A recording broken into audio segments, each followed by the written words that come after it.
আমি এত কিছু চাই না, আমি শুধু ওরা চাই। ওই কি করবো না করবো আমি কিচ্ছু জানি না, এটা ওর উপরে ডিপেন্ড করে সবটাই। আমি খালি ওরা চাই, কাকা বিশ্বাস করেন, ওরা না পেলে আমি এখানে বলেন।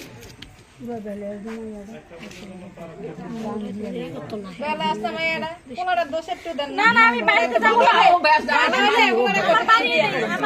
আমি এখান থেকে কোথাও যাবো না। দাদি আছে, ফুফি আছে, দাদু আছে আর ফুফি আছে আমার সাথে। আমরা তো জানিও না। তুই আমার কিছু বলবেন? যে বলেন কি বলতাম রে বেয়াদব ফলা। আমার বাপে ডাইরেক্ট কই দিছে আমি এবারে চাচার না আমার বাড়ি এটা, আমি এখান থেকে কোথাও যাব না। ভাই কাটিয়ে দেব চাচা, ভাই আমার বাইরে ফলাইবো, আমার চাচার আছে আমি চিনি না কাকা, আমি যাব না। আমার এদিকে কি করব না করব, আমার মানিজ্জত নষ্ট করছে কি লিগা? ওই আমার ফ্যামিলি যদি না জানতো তাহলে আমি ওর সাইডে দিতাম।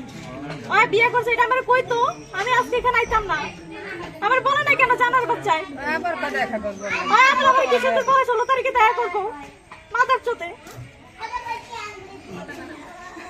আমি এখানে করতে যাবো না, ওই না আসা পর্যন্ত ওই আমার চোখের দিকে তাকিয়ে কথা বলবো, সত্যিটা বলবো, সবকিছু। ওই কি করবো এটা আমার ডাইরেক্টলি বলবো যে আমার কি করবো, আর ওই মায়ের কি আনবো, আমি এত কিছু জানি না।